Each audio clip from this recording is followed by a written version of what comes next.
Welcome back to another episode of a very British space program. You find me at the launch pad, and we're actually just going to fire off quickly this rocket. This is our sounding payload rocket from the last episode that we accepted a mission for. So this is 80 units of sounding rocket to 160 kilometers.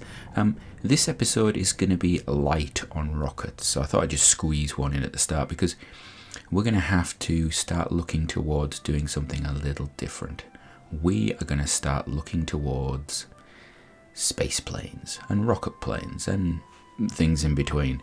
But yeah, why don't you join me for something that the British sort of did well and then didn't?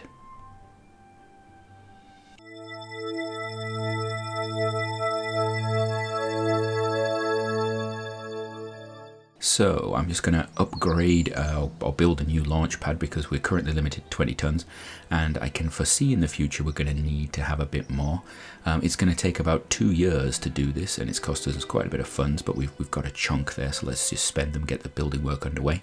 Obviously that'll speed up, and we're going to select a couple of missions. We're going to select an X-Planes low contract, which is about 4 kilometers up, between 4 and 5 kilometers up for 3 minutes. We just have to fly at that.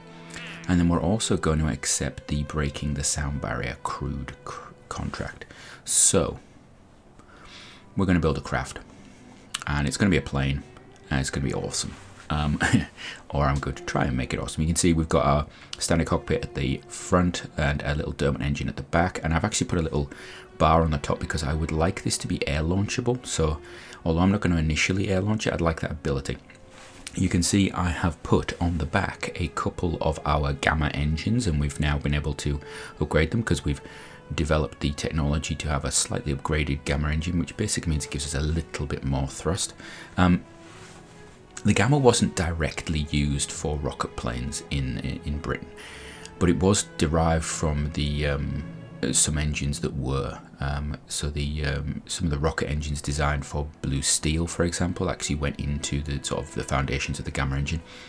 Most notably, there was the de Havilland Spectre engine, which was again a HTP kerosene engine, and that was designed specifically for going on craft, such as the SR-53, I think it was, which is the Sanders Row sort of part jet engine, part rocket engine craft. What I'm actually building, I will talk about when it's flying, but you will notice I have named it the White Arrow, and I've called it Winkle.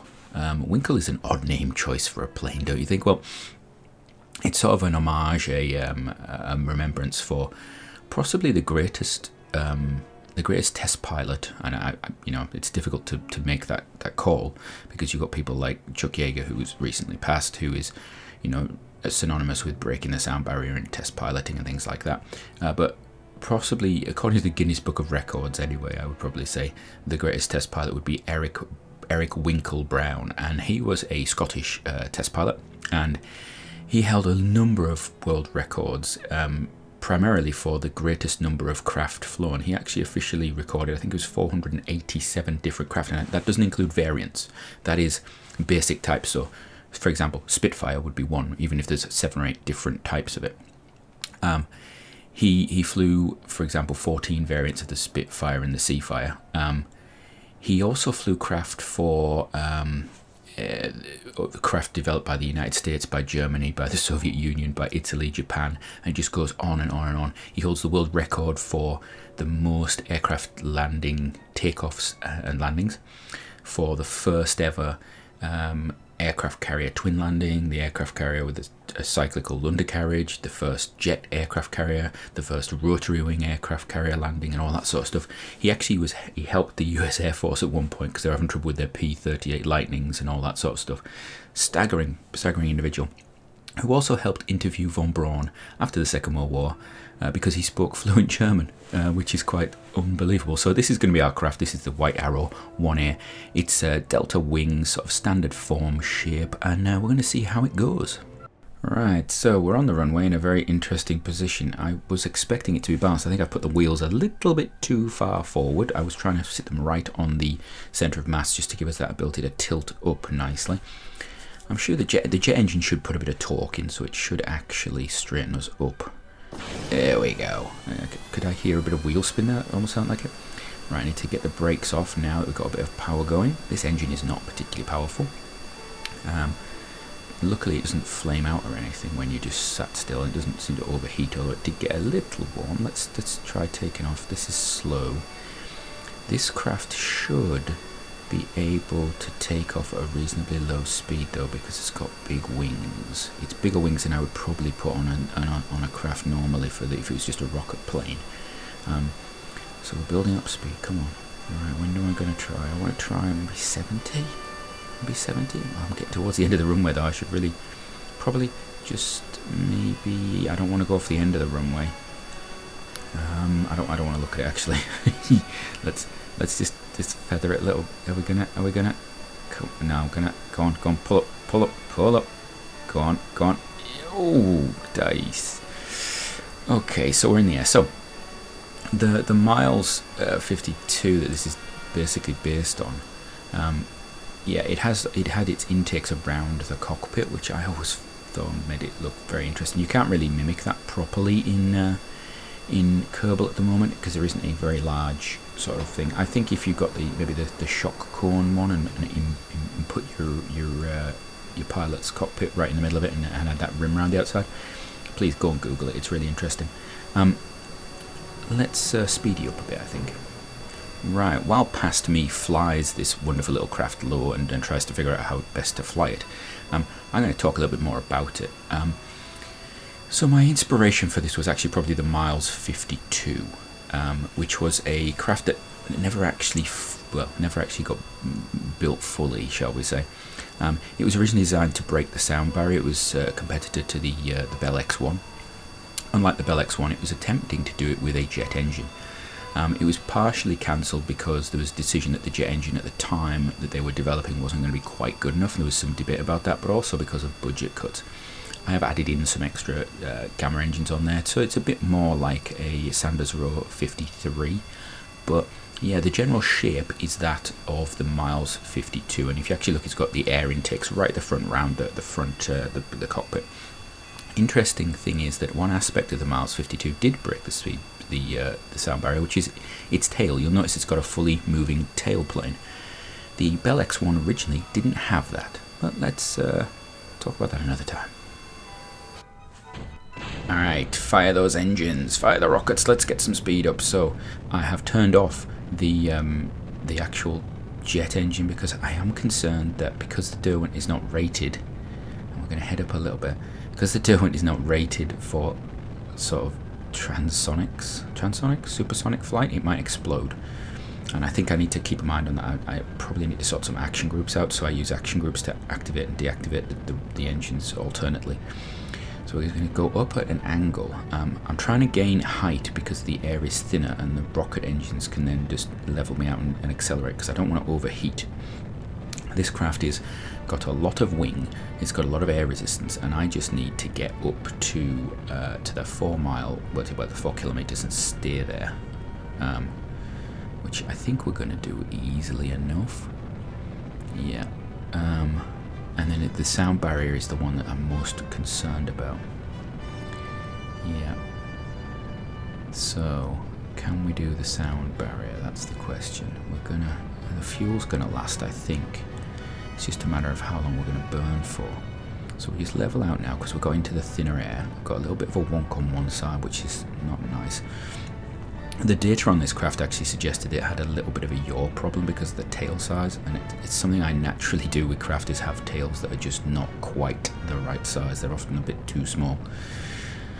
I should probably speed this up, but I'm going to keep with it. Yeah, as I said probably previously, if I've not cut it out, although I'm using gamma engines are very similar to the de Havilland Spectre engine, which was developed. That was developed, or the first development sort of use of it was in 1952. So we're on about schedule for that. We also had the Stentor engine, which was basically the forebearer to the gamma engine as well. So there's actually a history of putting these engines on planes, although the Miles 52 did not have a gamma engine or a rocket engine at all. It was purely a jet craft, and we don't really have the jet engines for this because Although I could mod the some of the Rolls-Royce and the Avro type engines, and we've cut out. Right, because I don't have oxidizer. That's the problem. I've got a load of fuel listed with these engines, but there's no oxidizer. So we're just going to speedy up the glide down because it takes a while. But interestingly, yeah, it's a nice little craft. It's reasonably well balanced. It goes through the sort of speeds quite nicely, climb, fall, and everything. It is odd that it's got the jet engine with the rocket engines on. It's not a true rocket plane in that regard, which I found out later is a problem. It is very much like others developed by the British. We're just going to come in for landing. I've got parachutes on the top of this and I'm really tempted to, but I should try and land it. I don't really want to kill my pilot. Yeah, he's.